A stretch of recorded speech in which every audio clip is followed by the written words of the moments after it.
Terima kasih Anda masih bersama kami. Bagi Anda yang baru saja bergabung, kami hadirkan kembali 3 berita utama hari ini. Sejumlah rumah di Desa Talagasari, Garut rusak karena bencana tanah bergerak. Belasan warga terpaksa mengungsi. Polisi menembak pembunuh pegawai bank keliling di Majalengka karena melawan saat ditangkap. Pelaku kesal lantaran ditagih utang sebesar 2 juta rupiah karena sudah jatuh tempo. Menipu korban dengan modus bisa menggandakan uang hingga miliaran rupiah. Seorang kakek di Cianjur ditangkap polisi.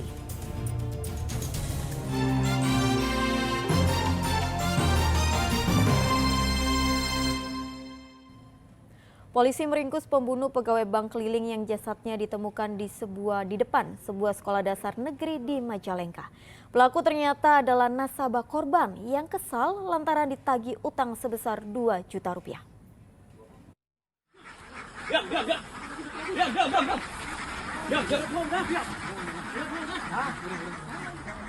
Polisi menindak tegas pembunuh bernama Tito Darto karena melawan dan berusaha kabur saat ditangkap di tempat kerjanya di peternakan bebek di kawasan Cipeles, Sumedang, Senin malam. Ia dilumpuhkan dengan tembakan di bagian kaki. Pria berusia 34 tahun ini diburu polisi karena membunuh pegawai bank keliling bernama Francisco Nainggolan. Jasadnya ditemukan di depan SD Negeri Simperem 3, Majalengka Minggu pagi. Berdasarkan hasil pemeriksaan, tersangka merupakan salah satu nasabah korban. Tersangka nekat menghabisi korban karena kesal lantaran ditagih utang sebesar 2 juta rupiah. Korban berdalih saat korban menagih ia tidak memiliki uang, padahal utang sudah jatuh tempo. Pada saat itu tersangka dan korban sepakat bertemu di depan SD Negeri Simperem untuk menyelesaikan utang. Keduanya pun sempat terlibat cekcok dan perkelahian hebat lantaran tersangka tersinggung dengan ucapan korban. Tersangka pun menghabisi korban dengan menggunakan golok yang ditemukan di saung. Pelaku kemudian kabur membawa motor korban dan mencuri uang korban sebesar 1,2 juta rupiah. Motifnya kesal karena dari tersangka ini ditagih utangnya yang tentunya sudah jatuh tempo pada tanggal 28, namun ditagihnya tanggal 27 sehingga tersangka ini mengajak bertemu korban dan kesal, kemudian ada ketersinggungan di antara ucapan dari korban dan membuat tersangka ini melakukan pembunuhan. Itu besaran. Penangkapan tersangka atas keterangan 8 saksi. Polisi masih terus mengembangkan kasus untuk mengungkap adanya keterlibatan pelaku lain. Akibat perbuatannya tersangka terancam hukuman 20 tahun penjara atau maksimal penjara seumur hidup. Agun Gunawan melaporkan dari Majalengka. Keluarga mahasiswa Institut Teknologi Bandung atau KMITB bertemu dan berdialog dengan Rektor ITB Reini Wirahadikusuma. Pertemuan itu membahas polemik pinjaman online dan nacita yang ditawarkan kepada mahasiswa untuk membayar uang kuliah tunggal. Pertemuan itu berlangsung tertutup di Gedung Rektorat ITB Kota Bandung. Dalam pertemuan itu, KMITB mengajukan beberapa tuntutan yang dilakukannya juga disampaikan dalam unjuk rasa pada Senin kemarin. Pihak kampus diminta memaksimalkan sumber beasiswa dan skema keringanan serta cicilan UKT. Selain itu, mahasiswa juga meminta menghapus opsi penyelenggaraan dana pinjaman online berbunga atau untuk membayar uang kuliah. Namun sayangnya tidak semua tuntutan dapat terpenuhi. Data sementara jumlah mahasiswa yang terlanjur meminjam uang dari pinjaman online Dana Cita kurang dari 10 orang.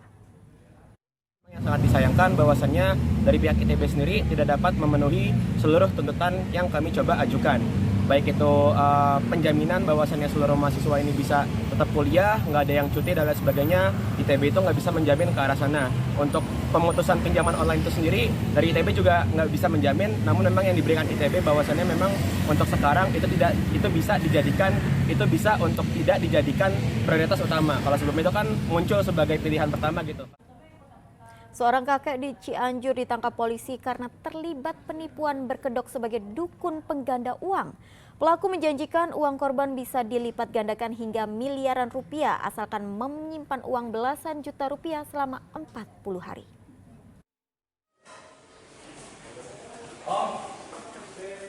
Kakek Rohman Sugianto seharusnya melewati masa tuanya dengan menimang cucu. Namun apa dilacur? Ia harus mendekam di penjara karena ulahnya sendiri. Kakek berusia 67 tahun ditangkap polisi dari Polres Cianjur karena menipu korban dengan kedok sebagai dukun yang bisa menggandakan uang. Padahal sehari-hari kakek Rohman adalah seorang guru mengaji dan anggota sebuah ormas. Awal kisah, korban terlilit utang lalu diajak seorang warga menemui tersangka. Korban begitu senang ketika bertemu tersangka karena dijanjikan akan mendapatkan uang 1,5 miliar rupiah secara cepat. Caranya sederhana, korban menyimpan uang sebanyak 15 juta rupiah selama 40 hari. Tanpa pikir panjang, korban pun mengikuti perintah sang kakek. Korban juga disyaratkan minta uang hasil penggandaan secara bertahap, tiap tahap 50 juta rupiah. Namun, jangankan uang bertambah, malah uang 15 juta milik korban hilang. Tersangka mengaku sudah 3 orang menjadi korbannya sejak beraksi tahun 2016 hingga 2024. Korban tidak hanya datang dari Cianjur, tetapi juga datang dari tempat lain.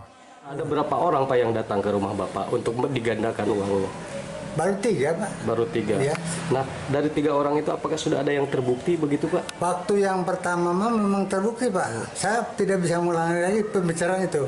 Tetap, cuman itu pun ditunjukkan Pak. Jadi orang tersebut ditunjukkan dari Cirebon, disuruh datang ke saya. Lantas dia itu disuruh minta doanya. Untuk meyakinkan korban, tersangka mengisahkan cerita sukses menggandakan uang 20 tahun silam. Selain menyimpan uang, korban juga diminta mengikuti ritual penggandaan uang.